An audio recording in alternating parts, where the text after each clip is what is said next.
The food and beverage industry, its supply chain or ecosystem, was severely impacted by the COVID-19 pandemic. Many companies were faced with unimaginable obstacles that few had ever contemplated. It was truly a black swan event.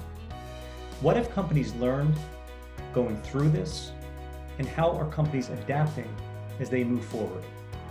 I'm Michael Lieberman, Food and Beverage Practice Leader at FOA & Son, and this is Food for Thought.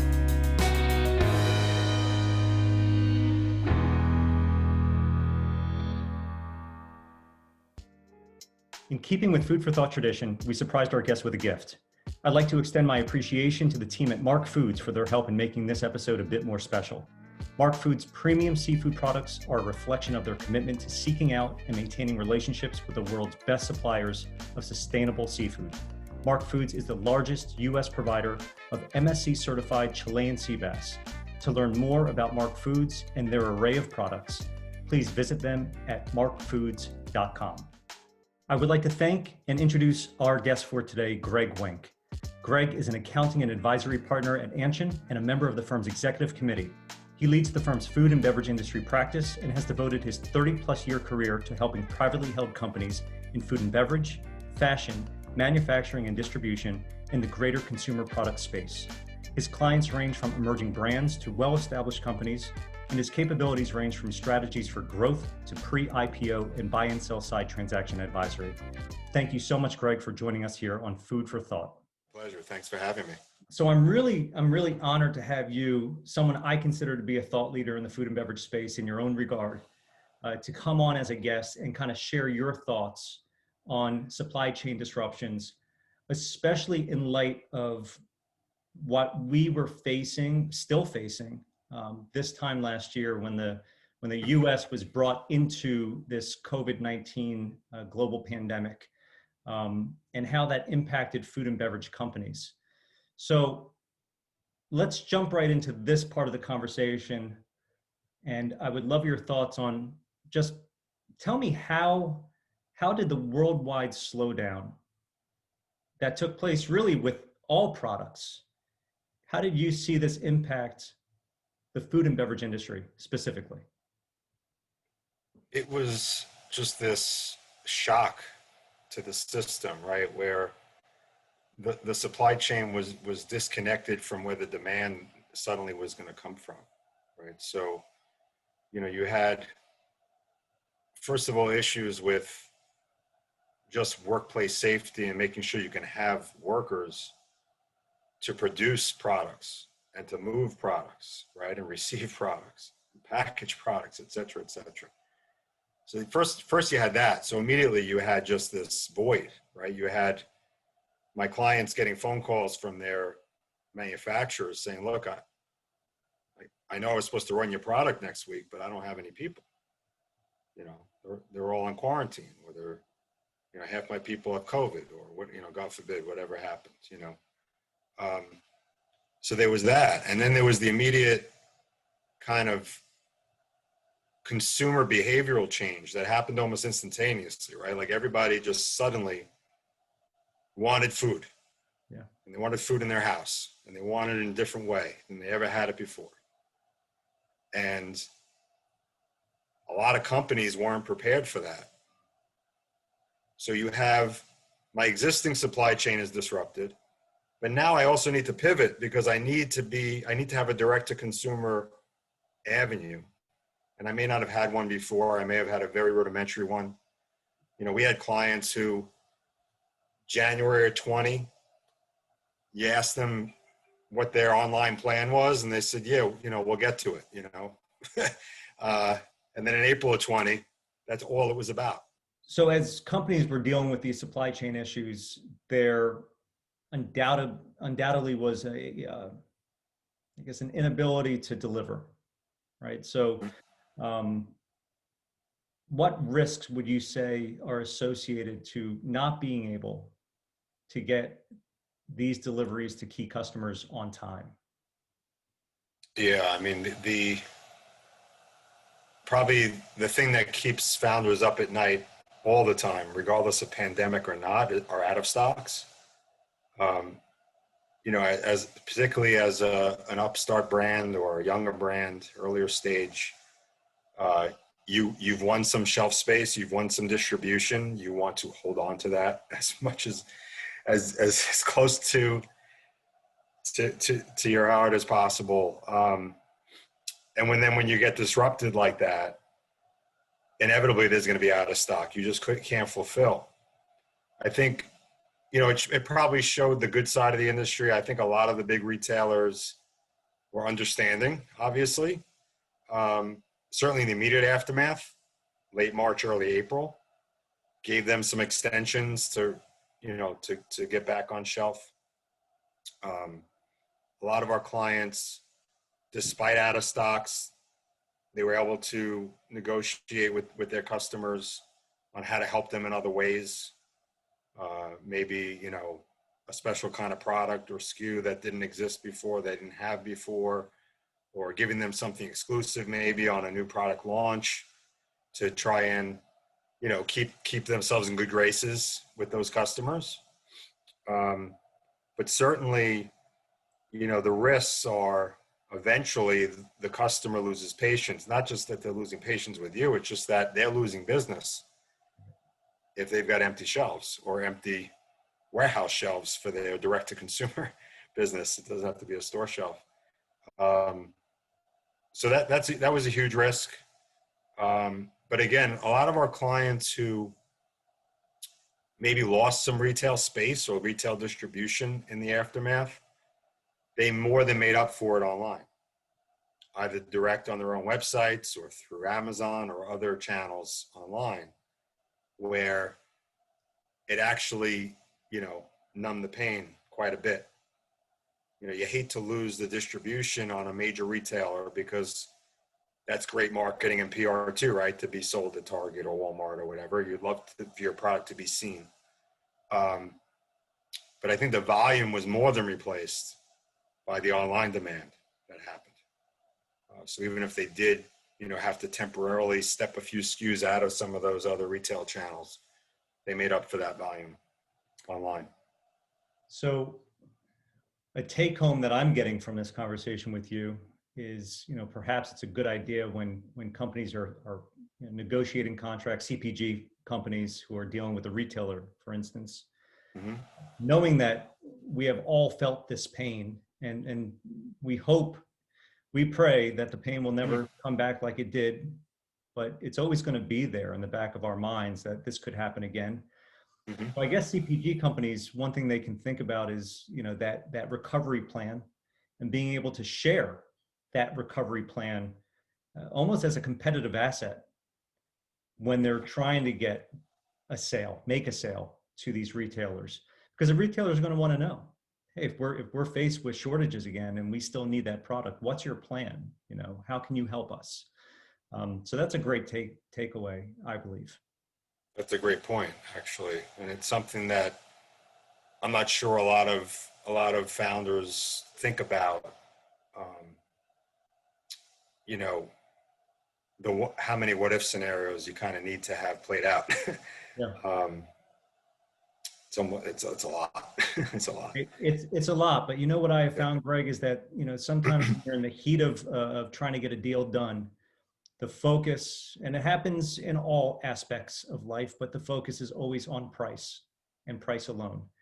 And sometimes if you can bring in these, you know, these other, you know, tools in your tool chest, these other competitive advantages that you may have compared to your competitor when trying to get shelf space, it can come down to being able to communicate a recovery plan.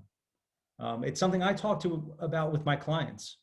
Hey, if we can really get your salespeople within your food and beverage companies to think about food safety and to be able to have that narrative about food safety, when they're out selling, just being able to discuss food safety protocols and what the company does in order to produce a safe product. And God forbid if something were to happen where a recall had to happen, how the company is able to facilitate that recall seamlessly, practice recall plans. These are all the things that can become competitive assets. And I don't think a lot of food and beverage companies, or at least their sales teams, ever think about these areas. Yeah. But again, everyone felt this pain, right? So as a salesperson, if you can speak to the retailer's pain and say, hey, we have put in place some solutions for that, I think it will resonate for sure. I think that's very valid. It's a great point. So Greg, the conversation is kind of free flowing here, and we're already talking about some potential take homes, but uh, I'll put you on the spot. Okay. That's why I'm here. Do you believe that your clients, have learned lessons? What are the lessons that they have learned that our audience today can hear about from you? What are those lessons that they learned going through this COVID-19 situation? Something that they can apply for the future. Wow. So many. I'll try to maybe identify three. Give me three. Yeah. Yeah, because otherwise it'll be too long of a list. I think number one, people and team. I mean, it was an unbelievable time, right? I mean, here in my business, right? We're an accounting firm. It's mid-March, the busiest time of year, and all of a sudden the world comes to a stop, right? Including tax season. Not that anybody cared too much about tax season, but then the IRS got rid of April 15th. So we're like, wait a second, what are we going to do? We're going to talk to all of our clients, every single one of them, every week. Yeah. See how we can help them, and it was amazing. One, the resiliency. I mean, just phenomenal. I mean, I would get off these phone calls just so impressed with how resilient they were and the lack of panic. There really wasn't panic. It was pragmatic. It was thoughtful. They leaned into their people, their advisors. I think so. People is number one takeaway. How vital your team is to your success. They learned that in spades when this all went down. Number two, their surrounding advisor universe, right? They're not just their accountants, which is important, but all their advisors, including, most importantly, their investors, their boards, their advisors, their formal advisors. We were checking in with so many people in the investment community that are so active in this space, and every one of them were having such incredible dialogue with their portfolio. And it wasn't about, hey, are you protecting my money? Are you protecting my investment? It was, how can I help you? How can we help you? We have our own ecosystem, right, of dozens of portfolio companies, and they all have different advantages and disadvantages. How can we help you like we're helping some of the others? And how can we help you collaborate with other companies and other founders to be smarter and make smarter decisions? So I think that was number two. And number three, like I said earlier, the power of direct to consumer as a portion of your business. Putting on my accountant hat with the numbers, we love the numbers. The margins are usually better.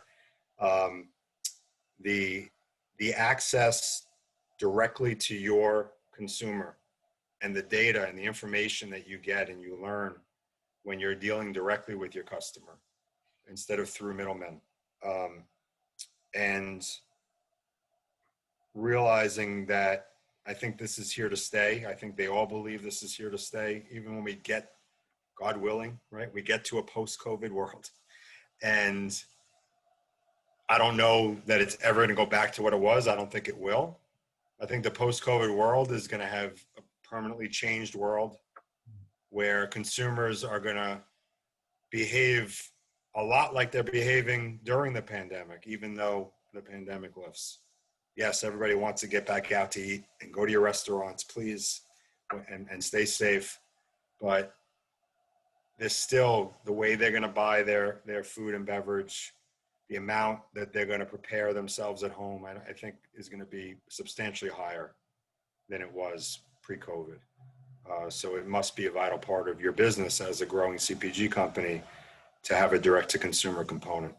How has this impacted manufacturers versus co-packers versus companies who may be based here in the United States, but rely on foreign suppliers to either get them raw materials or to produce a finished good that is then imported into the USA? What are you or what have you seen when it comes to this type of situation impacting those different segments of the food and beverage industry? Yeah, I mean, there's been so much impact across those areas. I mean, the domestic manufacturing we touched on, right, about, their workforce issues that they had, particularly earlier during the pandemic. Great disruption to their business, having to make incredibly tough decisions, putting their workers' safety first, and putting in policies. And I'm sure you were very busy with your manufacturing clients around the risks that they're allowed to take and what their coverages are to protect their workers, et cetera. All these new things that they never had to think about before. Some even having to make substantial changes to their manufacturing floor to comply with certain rules and regulations, or just to reach their safety standards. So that was all going on. I think as companies adjusted to all that and their workforces came back to close to 100%, it became now incredible increase in demand for manufacturing, particularly if you're in certain product categories that were lending themselves to this high demand that consumers were having during the pandemic. So the demand for your manufacturing time was off the charts. And you had to make difficult decisions. You also had to make decisions about making investment. Do I invest in a pandemic? I can't possibly produce all my orders. Do I buy new machines at this time? And what happens if that demand goes away? What if we get to a post-pandemic world and now the demand's gone and I put all this capital into my business? So we had a lot of those conversations with our clients about the risk versus reward of doing and not doing. So that was part of it. I think the foreign aspect, which becomes more and more key, I think we have more and more clients, I don't know about you, probably the same, who are producing overseas, relying more and more on overseas supply chain. Many of them are owned by foreign companies or have partners, investors who are foreign. So there's a lot of entanglements there. The pandemic made it very difficult, very challenging. It extended the time it took to get your goods, period.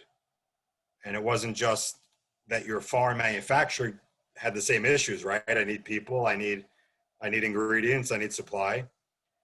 But then also, still today, I mean, you can read in the Wall Street Journal this week about still the global supply chain being much slower, that it now takes 3 months instead of 2 months, to get a ocean freight delivery, or even to have enough ocean freight containers to fill the ships.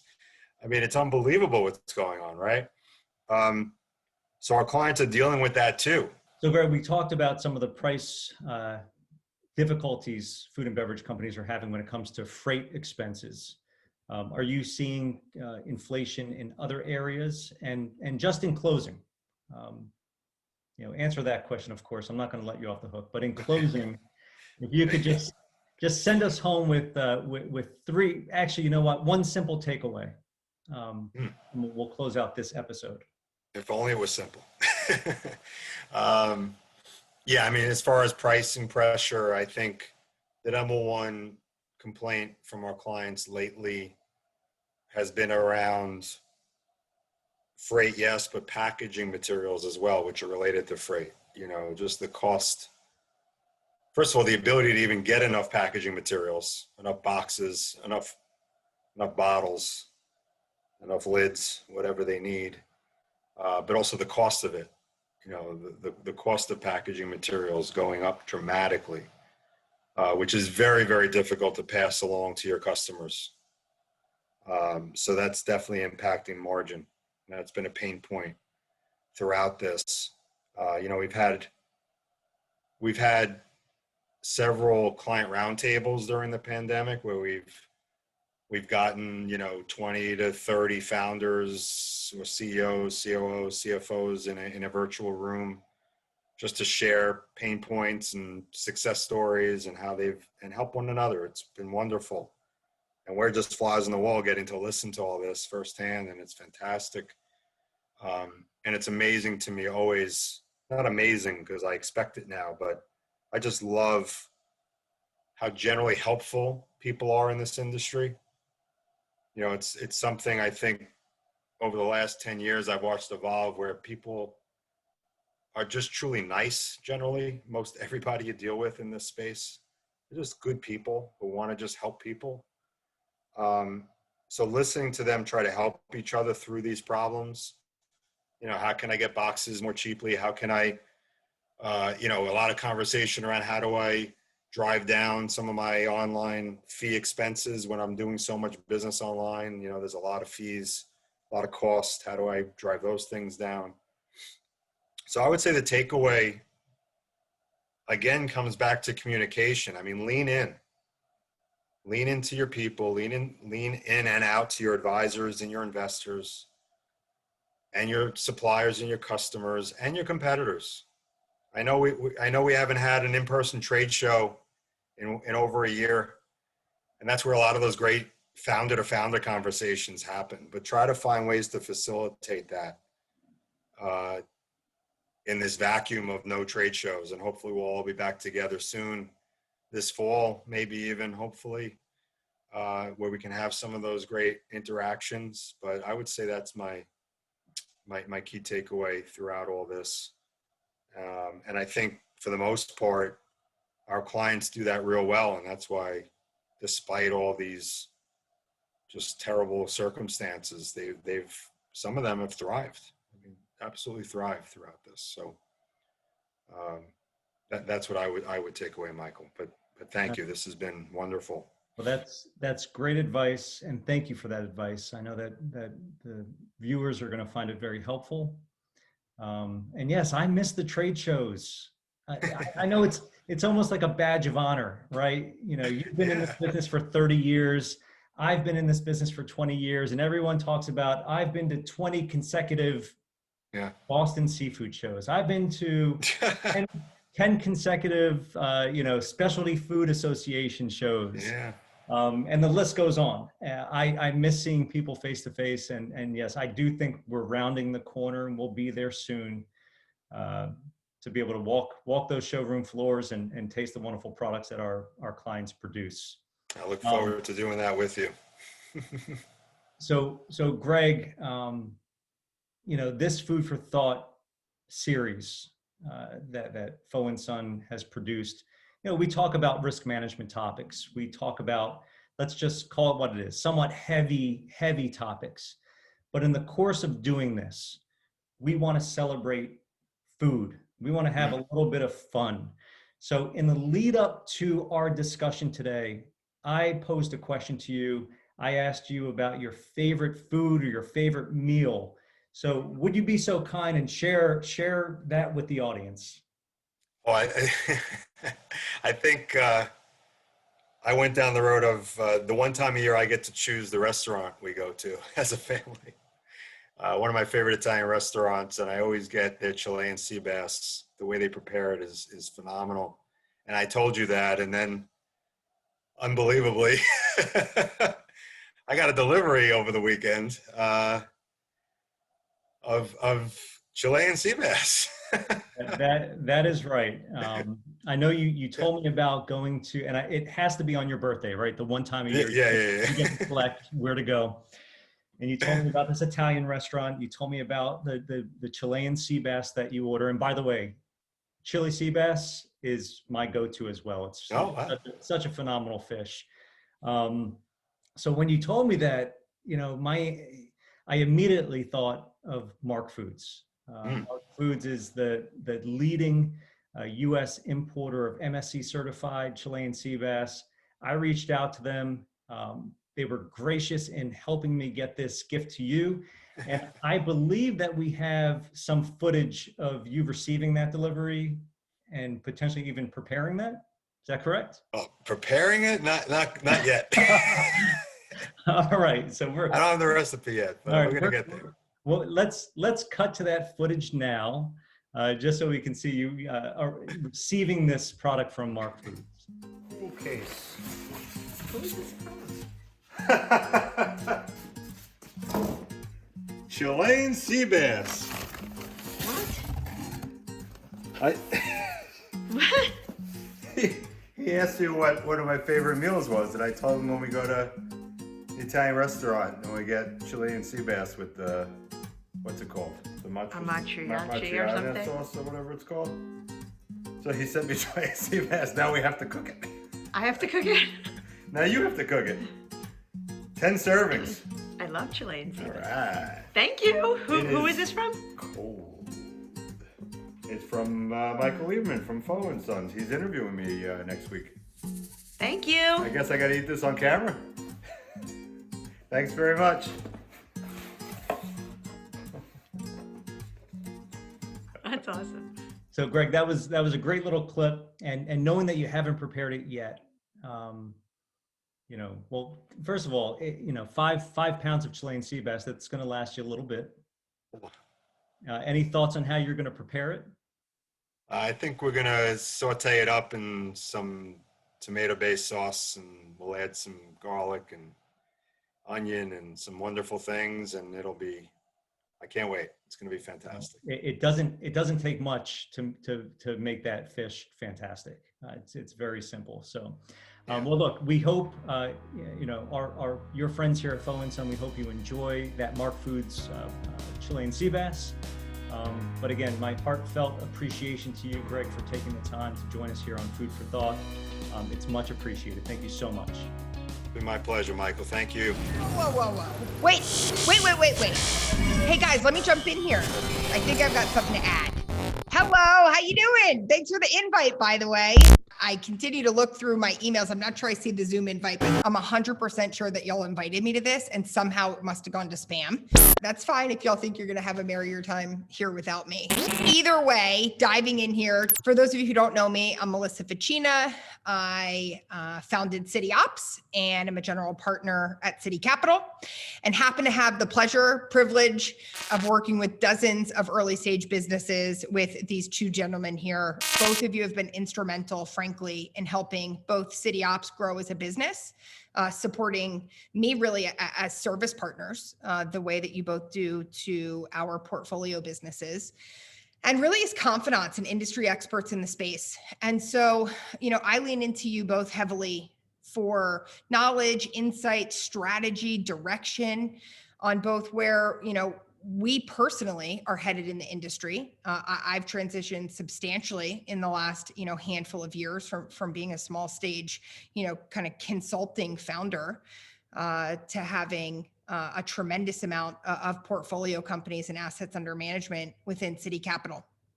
And so this is really a means of having fun and saying thank you, bringing forward the personalities that I think you both bring to this industry and space.